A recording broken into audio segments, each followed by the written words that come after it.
Hello student, SPC government college के YouTube channel में आपका सभी का स्वागत है। आज का जो ये वीडियो है एमए प्रीवियस के 5th पेपर से संबंधित है, यूनिट फर्स्ट। इससे पहले वाले वीडियो में मैंने प्रतीकात्मक अंतःक्रियावादी जो सिद्धांत बताते हर्बर्ट मीड के सिद्धांत को मैंने आपको समझाया था। आज का जो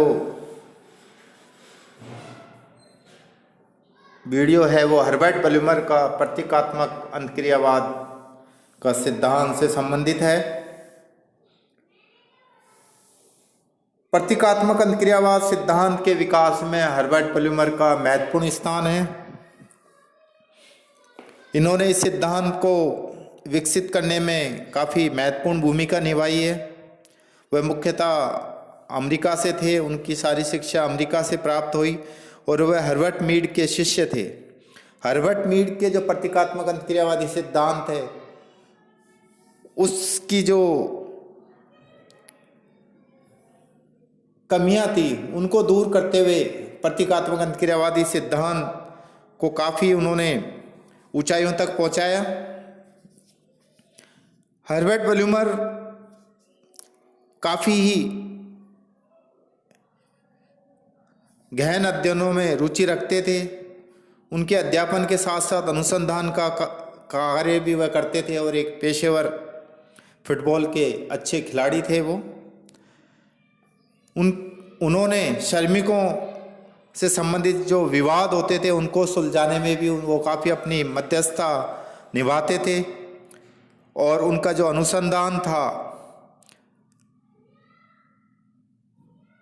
उस अनुसंधान के जो विषय थे गुंडों और माफियों व गैंग के सदस्यों का भी वह साक्षात्कार लेकर काफ़ी उन्होंने सामाजिक यथार्थता को जानने की कोशिश करी। अमेरिका जर्नल ऑफ सोशियोलॉजी का उन्होंने संपादन किया था। उनका जो बल्यूमर का जो प्रतीकात्मक अंतःक्रियावादी सिद्धांत है यह हम ये कह दें कि उसकी विशेषता सिद्धांत की विशेषता है, उसके माध्यम से ही उनके सिद्धांत को हम समझ सकते हैं। उन्होंने अवधारणाओं के माध्यम से और कुछ कथनों के आधार वाक्यों के आधार पर अपने सिद्धांत को प्रस्तुत करने की कोशिश करी है उन्होंने, और काफ़ी सफल भी रहे हैं वो इस सिद्धांत को समझाने में। इस सिद्धांत हर्बर्ट बल्यूमर के जो दी गई विशेषता व आधार वाक्य हैं या हम उनको अवधारणाएं भी कह सकते हैं, उनको समझने से पहले इस सिद्धांत के सार रूप को मैं आपको समझाना चाहूँगा जिससे कि आसानी से आपको ये सिद्धांत समझ में आ जाए। हर्बर्ट बल्यूमर ने मुख्यतः निर्वचन की प्रक्रिया द्वारा अपने प्रतीकात्मक अंतःक्रियावादी सिद्धांत को समझाया था, जहां हर्बर्ट मीड ने इसको प्रतीकों के माध्यम से अंतःक्रियावादी प्रतिक्रिया सिद्धांत को प्रतीकात्मक अंतःक्रियावादी सिद्धांत को प्रतीकों के माध्यम से अंतःक्रियाओं के माध्यम से समझाया था। वहाँ हर्बर्ट बल्यूमर ने निर्वचन की प्रक्रिया द्वारा अपने सिद्धांत को समझाने की कोशिश की है। होमन्स ने जहाँ विनिमय सिद्धांत में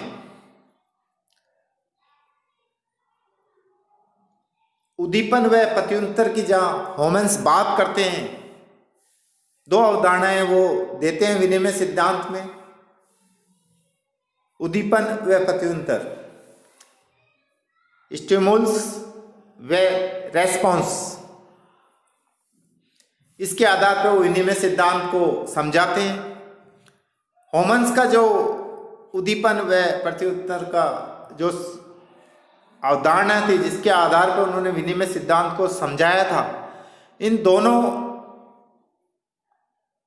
अवधारणाओं के बीच में हर्बर्ट बल्यूमर ने निर्वचन इंटरप्रिटेशन की अवधारणा को बीच में स्थापित कर अपना जो प्रतीकात्मक अंतक्रियावादी सिद्धांत है उसकी उन्होंने रूपरेखा रखी। उन्होंने उद्दीपन, निर्वचन व प्रत्युत्तर के आधार पर अपने सिद्धांत को समझाया। सार रूप में मैं समझाना चाहता हूं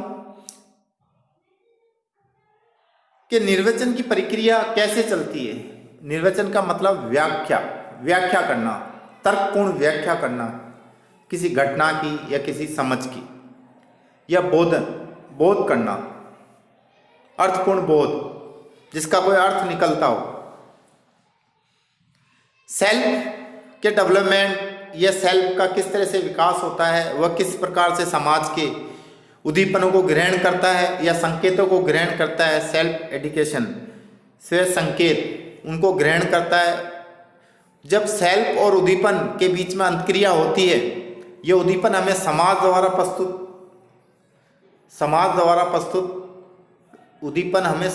प्रस्तुत किए जाते हैं। जब सेल्फ और उद्दीपन के बीच में अंतक्रिया होती है तो उस समय निर्वचन की प्रक्रिया चलती है। निर्वचन की प्रक्रिया, उसके फलस्वरूप ही हम प्रत्युत्तर देते हैं। होमन्स ने जैसे उद्दीपन और प्रत्युत्तर का एक उदाहरण दिया था, जैसे भूखंडों की नीलामियाँ होती है। आपने देखा कि नगर प्राधिकरण के द्वारा अचानक विज्ञापन निकलता है और विज्ञापन के फलस्वरूप जिसके पास भूखंड नहीं है, विज्ञापन जो निकला वो उद्दीपन है।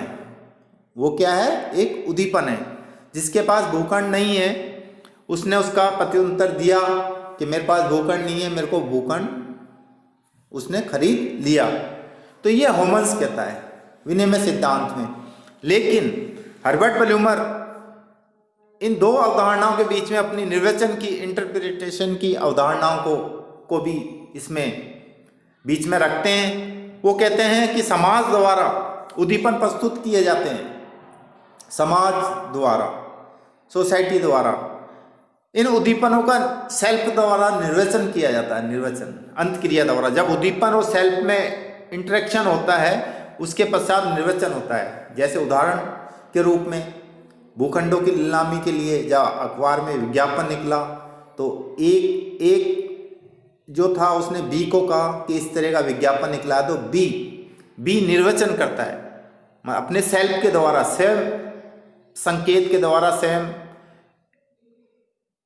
कि मुझे भूखंड खरीदना चाहिए या नहीं खरीदना चाहिए, अभी मेरे को भूखंड की आवश्यकता है या नहीं है।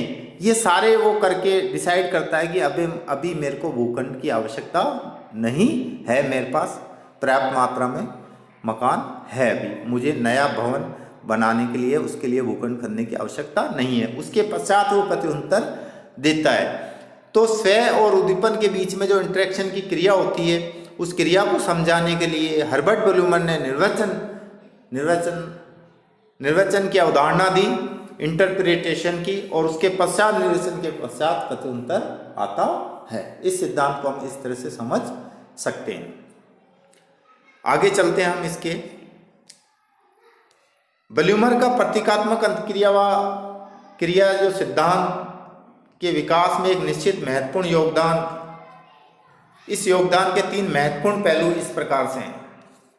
उन्होंने इससे अपने सिद्धांत को समझाने के लिए कुछ विशेषताएं व कुछ कथनों को रखा, उसने उसके माध्यम से अपने सिद्धांत को समझाया। तो सबसे पहले हम निर्वचन का जो इनका कॉन्सेप्ट है उसको हम समझना चाहेंगे। 3 महत्वपूर्ण पहलू इन्होंने रखे थे। निर्वचन, प्रतीकात्मक अंतक्रियावाद के 3 मौलिक आधार वाक्य, और संरचना और प्रक्रिया और विधि।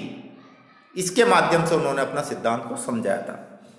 सर्वप्रथम है निर्वचन को मैं आपको समझा चुका हूं। ब्लूमर का जो प्रतीकात्मक अंतक्रियावादी सिद्धांत का बहुत बड़ा आधार वाक्य निर्वचन है, कि वो निर्वचन के माध्यम से ही प्रतीकात्मक अंतक्रियावाद सिद्धांत को समझाते हैं। और ये निर्वचन की जो प्रक्रिया सेल्फ के द्वारा उद्दीपन के साथ की जाती है उसको प्रक्रियावादियों के दृष्टि से ना देखकर प्रतीकात्मक अंतक्रियावादी दृष्टिकोण से वो देखते हैं आगमनात्मक पद्धति के माध्यम से वो देखते हैं और व्यक्ति के सेल्फ को महत्व देते हैं, ना कि समाज की संरचना को महत्व देते हैं।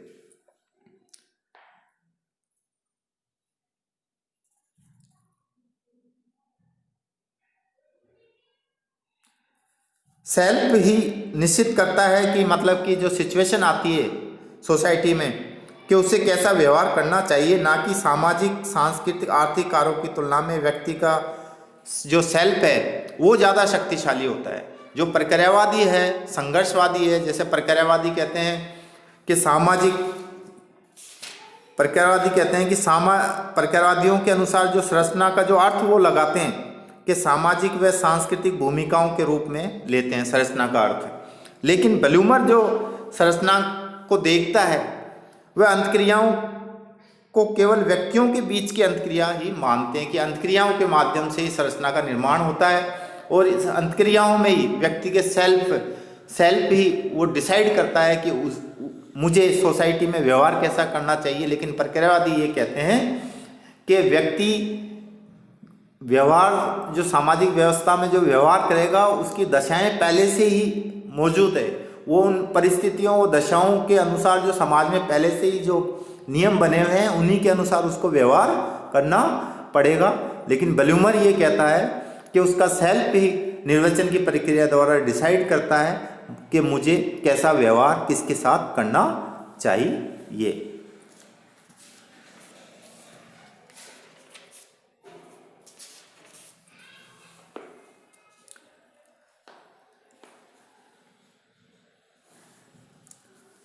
निर्वचन में मैंने आपको पहले समझा चुका हूँ कि जैसे ह्यूमन्स ने उद्दीपन व प्रत्युत्तर के आधार पर स्टिमुल्स व रेस्पॉन्स की अवधारणा को ह्यूमन्स ने विकसित किया था, उसे ब्लूमर ने अपर्याप्त माना और इन दोनों अवधारणाओं को मध्य में उन्होंने निर्वचन को बीच में रखा।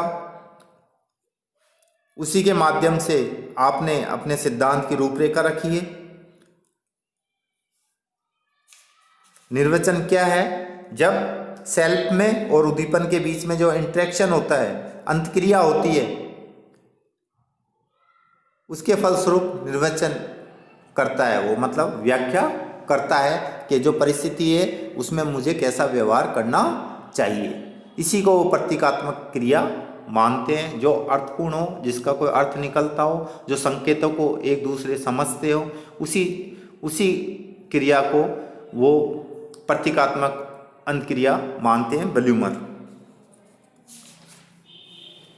हर्बर्ट ब्लूमर उद्दीपन प्रत्युत्तर की अवधारणा में बुनियादी संशोधन करते हैं और संशोधन उनका सीधा सीधा ये है कि कर्ता का सेल्फ जो है स्वयं है वह उद्दीपन व स्वयं में अंतक्रिया होती है और बराबर से उद्दीपन से विवाद करता है और यह विवाद से और उद्दीपन द्वारा किया गया एक निर्वचन है। मतलब दोनों में जब अंतक्रिया होती है तो आपस में विवाद चलता है और वो उस विवाद को निर्वचन कहता है, हर्बर्ट ब्लूमर कहते हैं। तो हर्बर्ट ब्लूमर का जो सिद्धांत है वह उद्दीपन, निर्वचन व प्रत्युत्तर पर आधारित है। स्टिमुल्स, इंटरप्रिटेशन व रेस्पॉन्स, इसके माध्यम से उन्होंने निर्वचन की प्रक्रिया को समझाया है। जिसे ब्लूमर निर्वचन की प्रक्रिया कहते हैं या समझाते हैं, उसको हम साधारण भाषा में स्व संकेत, सेल्फ इंडिकेशन भी कह सकते हैं। सेल्फ इंडिकेशन आपने देखा होगा कि हम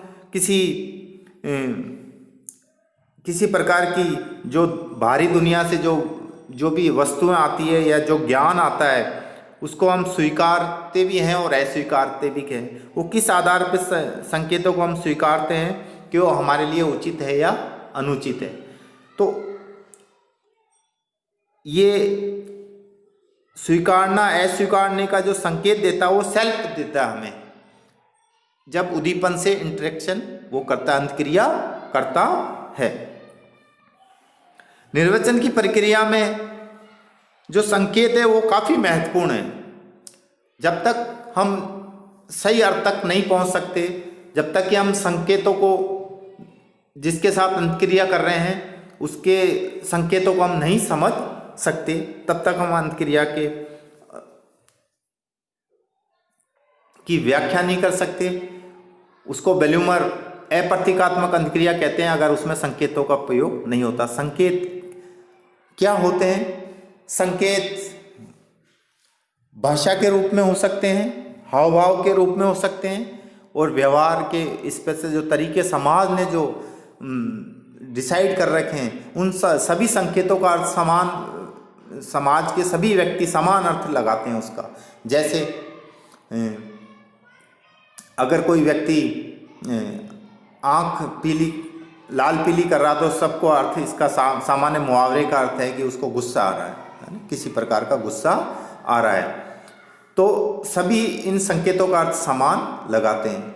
अगर दो भाषी व्यक्ति हैं कि द्विभाषी व्यक्ति हैं कि एक फ्रांस का एक जर्मन का है, अगर उनको दोनों को अपनी लैंग्वेज नहीं आती तो वो उस क्रिया को हर्बर्ट वैल्यूमर अप्रतीकात्मक क्रिया कहते हैं, क्योंकि वो दोनों संकेतों का अर्थ नहीं समझ सकते। तो आपको समझ में आ गया होगा हर्बर्ट वैल्यूमर का जो निर्वचन की जो अवधारणा है वो क्या है। निर्वचन की अवधारणा में मुख्यतः मैं आपको शॉर्ट में बता देता हूँ। ये उद्दीपन और सेल्फ के बीच में जो इंटरेक्शन होता है, और इस इंटरेक्शन में अंतक्रिया में संकेतों का अर्थ निकलता है, उसके आधार पर ही वो निर्वचन करता है, मतलब व्याख्या करता है इस अंतक्रिया की, उसको निर्वचन कहते हैं वैल्यूमर।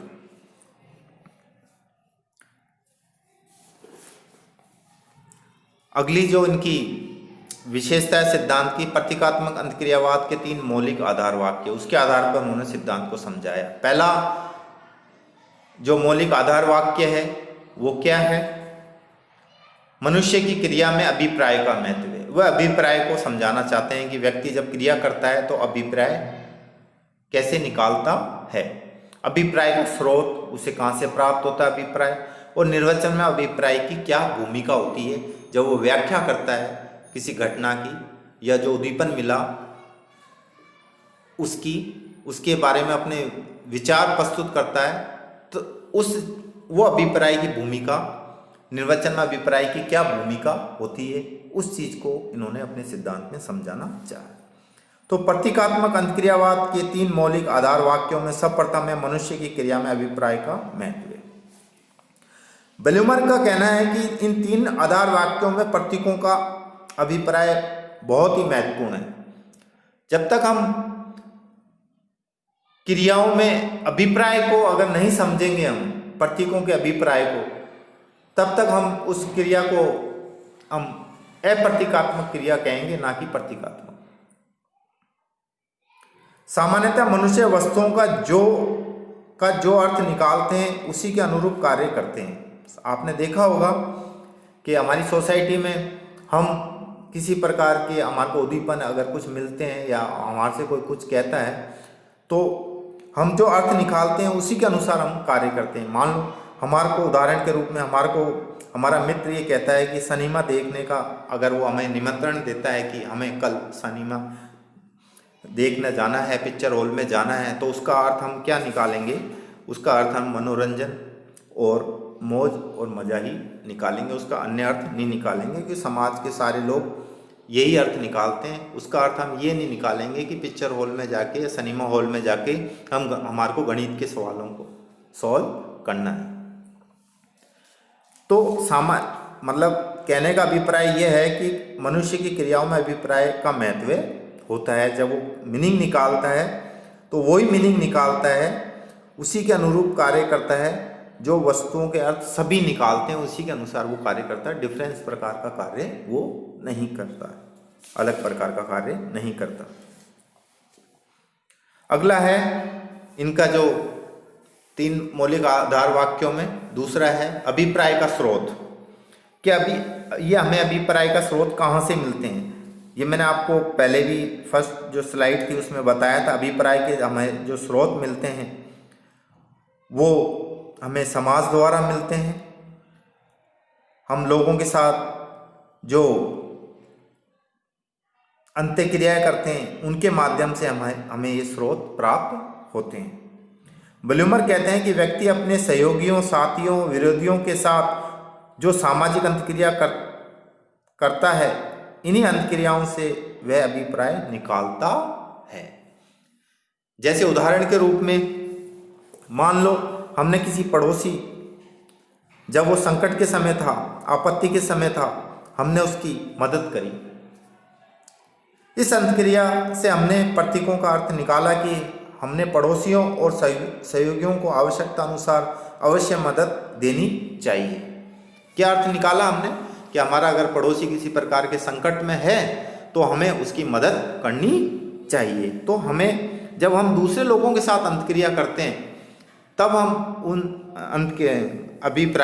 अंतक्रियाओं का अभिप्राय निकालते हैं। वास्तव में जो अभिप्राय एक सामाजिक पैदाइश है, मतलब समाज के द्वारा हमें मिलती है कि हम अगर किसी की मदद करेंगे तो वो व्यक्ति भी हमारी मदद करेगा भविष्य में। तो ये अभिप्राय हमें समाज के द्वारा मिलते हैं जब हम लोगों के साथ अंतक्रियाएं करते हैं। थर्ड, इनका जो मौलिक आधार वाक्य है, निर्वचन में अभिप्राय की भूमिका क्या है, कि निर्वचन में अभिप्राय की क्या भूमिका होती है। वस्तुओं के जो भी अर्थ होते हैं अभिप्राय और निर्वचन होते हैं। वस्तुओं के जो भी अर्थ होते हैं, अब मीनिंग और निर्वचन मतलब व्याख्या होती है उनकी, उन्हें स्वयं व्यक्ति तय करता है। जो अभिप्राय वह ठीक समझता है वही उसके लिए सही है। जैसे कर्ता के सामने जो भी वस्तु, प्रसंग और घटनाएं हैं, उनके अभिप्राय को, अर्थ को वह समझना चाहता है। अपने जीवन में आपने देखा होगा कि अपने सामने बहुत प्रकार की घटनाएं घटती है और उनके अलग अलग व्यक्ति अलग अलग अभिप्राय या अर्थ, मीनिंग निकालते हैं। लेकिन सामान्यतः सब लोग एक ही मीनिंग निकालते हैं।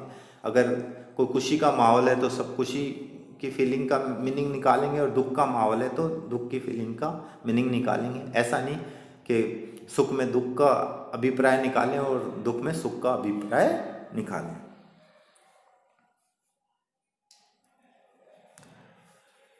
ये इनका जो निर्वचन में अभिप्राय की भूमिका, यही इनके जो सिद्धांत है उनका, इस पे काफ़ी उन्होंने इस पे जोर देने की कोशिश करी है कि लोग किस प्रकार से अभिप्राय निकालते हैं। इस अभिप्राय को निकालने के लिए जैसे प्रक्रियावादी संरचना को बेस मान के चलते हैं कि संरचना में ही पहले से ही ऐसी दशाएं होती हैं, उन्हीं के आधार पर वो अभिप्राय निकालते हैं या अभिप्राय की भूमिका निभाते हैं, मतलब व्यक्ति रोल करते हैं। लेकिन ब्लूमर इस चीज़ का विरोध करते हैं। वो प्रक्रियावादी और संघर्षवादियों की तरह नहीं मानते कि जैसे प्रक्रियावादी तो ये कहते हैं कि संरचना में पहले से ही ऐसी स्थितियाँ हैं या सामाजिक व सांस्कृतिक भूमिकाओं के रूप में पहले से ही ऐसी दशाएं हैं जिनके अनुसार व्यक्ति का व्यवहार तय होता है। और संघर्षवादी ये मानते हैं कि जो उत्पादन की प्रणाली है उसके अनुसार ही वर्ग निर्धारण होता है। इस चीज़ का ये ब्लूमर विरोध करते हैं और ये कहते हैं कि लोगों के बीच में अंतक्रियाएं होती है और अंतक्रियाओं की फलस्वरूप ही वो अभिप्राय की भूमिका को निभाते हैं। और लोग इन संकेतों को कैसे ग्रहण करते हैं, जब हम दूसरों की भूमिकाओं को निभाते हैं तभी हम ये संकेतों को सोसाइटी से ग्रहण करते हैं और उन अभिप्रायों को ग्रहण करते हैं और बहुत आसानी से उनको हम ग्रहण कर लेते हैं और हमारे दैनिक जीवन में वो इतनी गहनता से मतलब अपना स्थान बना लेते हैं कि उन सेल्फ के आधार पर कि हम उनको स्वीकार और अस्वीकार करके चलते हैं।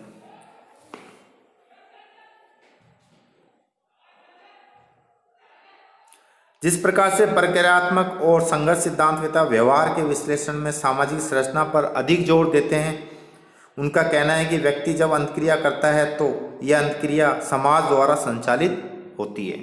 लेकिन ब्लूमर इस चीज़ को महत्व कम देते हैं। वे संरचनाकार प्रक्रियावादियों की तरह नहीं लेते। प्रक्रियावादी तो संरचना को सामाजिक सांस्कृतिक भूमिकाओं के रूप में लेते हैं कि संरचना का जो निर्माण होता है वो सामाजिक सांस्कृतिक भूमिकाओं से होता है, जबकि ब्लूमर इन अंतक्रियाओं को केवल व्यक्तियों के बीच की अंतक्रिया मानते हैं। उसमें सामाजिक और सांस्कृतिक भूमिकाओं को महत्व नहीं देते। यहाँ उन्होंने एक अपना अलग तर्क प्रस्तुत करा कि जिसको वो समझाने में काफ़ी सफल भी हुए।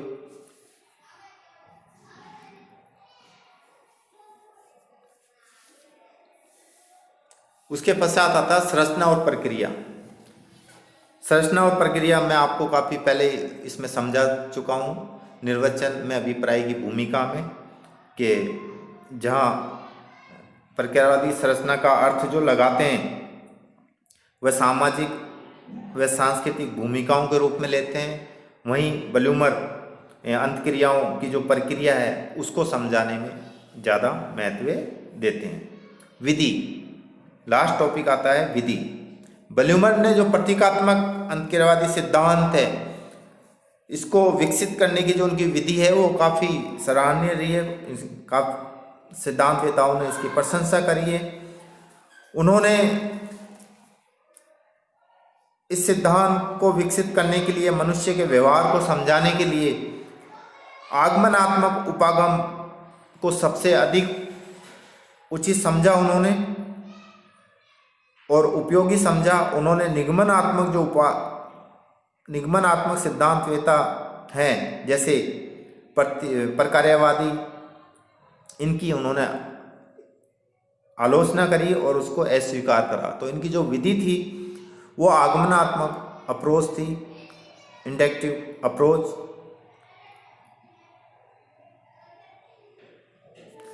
प्रतीकात्मक अंतक्रियावाद एक ऐसा वैज्ञानिक उपागम है जिसमें वह किसी समस्या को अनुभविक दुनिया के साथ जोड़कर देखता है कि लोग जब अंतक्रिया करते हैं तो उन संकेतों का, प्रतीकों का वो क्या निर्वचन निकालते हैं, उसको अनुभविक दृष्टि से देखने की कोशिश करता है।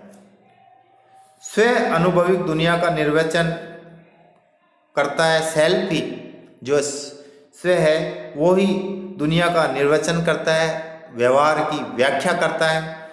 इसी के परिणाम स्वरूप प्रत्युत्तर रेस्पॉन्स निकलता है कि हमें किस परिस्थिति में हमें कैसा व्यवहार करना चाहिए।